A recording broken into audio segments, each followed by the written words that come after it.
Ahoy, everyone. This is David Eugene Perry, again in the Zoom room with interesting people from around the country, around the world, and in this case, from a galaxy far, far away.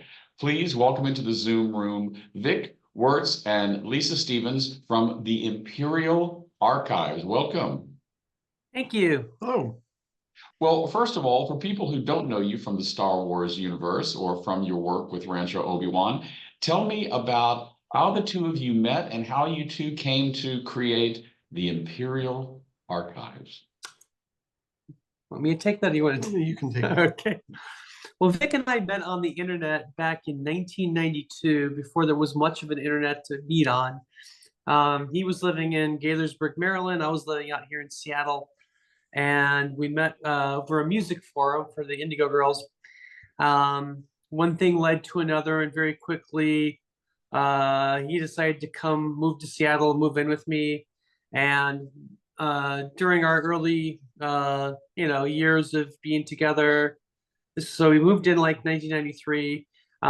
We started, talking about what we loved in life, what things we had in common. And if I found out he was a big Star Wars fan when he was a kid, had all the action figures, and I was a little older, I had the comic books and the novels and things like that. But we both, Star Wars made a huge impact. And then in about 1995, when Hasbro relaunched the Star Wars action figures, on an impulse, one day I was in a Toys R Us, I saw the new Star Wars action figures. I got him a Boba Fett because he said that was his favorite character as a kid. So I gave it to him that day, as a gift that day at dinner, and then he wanted to go and see what else there was, and he started buying them all. And before you know it, here we are. Right. So Vic, it was a relationship made on Coruscant, right? It was unexpected.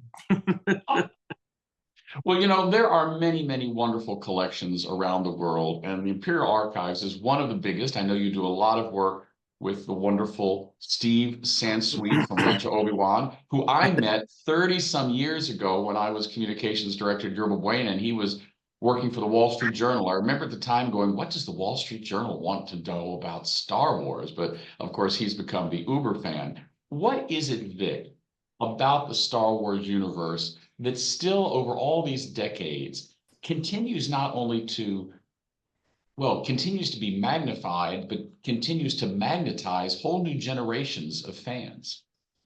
Well, they're keeping it fresh. I mean, every generation, more than every generation, has its own entry point in. We've got some young nephews who came in the Clone Wars. I've got friends who came in with the prequels, friends who came in with the special edition, as well as the old fogies like us who were there from the beginning. People came in with the Mandalorian. Every time we have somebody tour our collection, we find out what they're interested in, and it's always something different. Right. Now, on October 5th, there's going to be a big event, the first fundraiser for the nonprofit Rancho Obi-Wan outside of Petaluma, California. It's actually going to be in Seattle, so in your backyard. Tell me about what we're going to see that night, why you're excited about it, and specifically, I understand that people will have an opportunity to bid on and get a tour of your collection. Now, I've seen Rancho Obi-Wan, but I want to know what I'm going to see when I win the bid on getting a tour of your place. Sure. So the event as a whole, you're going to see, we don't have a ton of stuff from Rancho Obi-Wan to show off because it's so far from Seattle, but there will be a small exhibit of Star Wars guitars, which ties in nicely with Mopop, the venue, which has a lot of, it kind of started out of the Jimi Hendrix, the Hendrix Experience Music Project, I should say. So they have big guitar displays there. So we have a little Star Wars guitar display to fit in. Steve Sansweet will be there telling us what's new with Rancho Obi-Wan, and we've got a really big, interesting reveal that he'll be making there that everyone will want to hear about. Biggest announcement I think Rancho Obi-Wan has ever made. Yeah, and I keep telling people you really don't want to miss this because it is going to be historic in a very real sense. Lisa, what do you think is your most Well, let me, two questions. Your most popular, but also your favorite part of the Imperial Archives. So, I mean, like Steve always says, I mean, it's always hard to know exactly what your favorite is. It may be one of your more recent things, but you have things that you love. I mean, I have a couple of things that are really special to us. One of them is when Stuart Freeborn, who is one of the special effects artists that created a lot of the iconic creatures and things like that, like Chewbacca and Yoda and things like that. As he was getting older, he realized, he didn't have many years left, and he reached out through some people we knew and offered to sell me his collection of Yoda, everything he ever made to make Yoda, the molds, his notebook with his sketches, experiments to do with Yoda's eyes, to trying to figure it out, everything. And so it's really neat because it's kind of a piece of Star Wars history, and the fact that Stuart wanted it in the hands of people who would care for it and keep its legacy together and things like that was really special. And I think it kind of made us feel like, we had done something, that he had reached out and heard about us, and he reached out through some friends for that. And then the other thing is something we got rather recently that was really fun is there's a Star Wars we have a Star Wars cantina, a life-size Star Wars cantina. And how it got to us is kind of fun because it was, Lucasfilm had made it and used it at Star Wars Celebration when it was at down in the Staples Center, right? Mm-hmm. And it was used previously in a Angeles. Samsung Galaxy commercial, and then they did some short films, about 5 or 6 short comedy films, a couple set in it.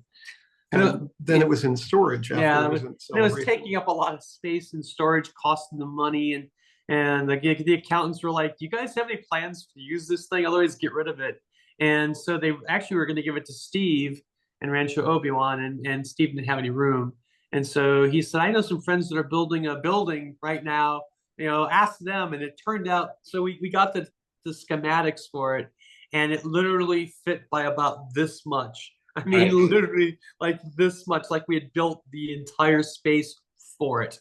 And So when I come for my tour at the Imperial Archives, I can have a drink at the cantina. at this, we will be serving Skywalker wine there. We'll be doing a Skywalker wine tasting at the cantina. You can sit at the bar as long as you're not a droid, because we don't allow those types there. But I am looking forward to it. Listen, in our last few moments, tell me what you would like to say to a new generation of Star Wars fans that's just coming up. Someone maybe who is, well, like my cousin who discovered it when he was 6 or 7 years old, and now, then he became an uber fan. What do you say to the next generation of Star Wars fans?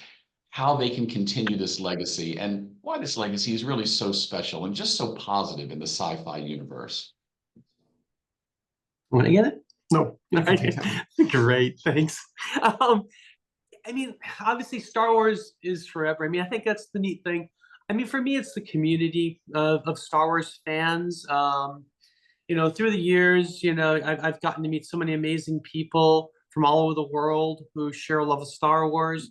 And I find that when if someone's a Star Wars fan, they tend to be really good people, and they take care of each other. There's been some amazing communities that have been built that help each other through bad times, good times, everything else. Obviously, some people have met and got married and had families and everything else. And I think, for me, Star Wars, if you're getting into Star Wars, you're gonna, you get into a fandom that's just a special fandom, and that's a lot of what Rancho Obi-Wan is about. Is taking that legacy of Star Wars and presenting it to people around the world to come and visit and be inspired by what Star Wars and what is what George Lucas built, and everybody else now that has taken place, David Filoni and Jon Favreau and everybody else. So it's for me, it's just a special way to connect with a great community. So Vic, I'll give you the last word. Are you going to show up as Vic Wertz, or are you going to show up as some character on October 5th? I.e., are you a member of the 501st? No, I'm not. I do have a Stormtrooper outfit, but I'm not a 501st member. I will be there in a uh, Roosevelt's button-down T-shirt, or not T-shirt. Sure. No, button-up shirt. There you go. There you go. Fancy Star Wars branding. Yeah. Do you have a Sith and a Jedi name? Either of you? No, No, Lisa has I know a Jedi costume.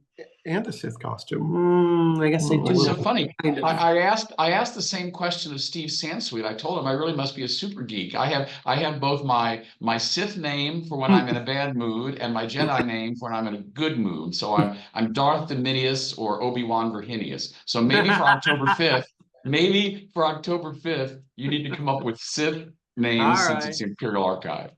We've Good been speaking name. with Vic Wertz and Lisa Stevens from the Imperial Archives, part of the greater Star Wars galaxy, and they will be with us and providing an amazing tour for those who win the bid on October 5th. Thanks so much for being with Thanks, us. David.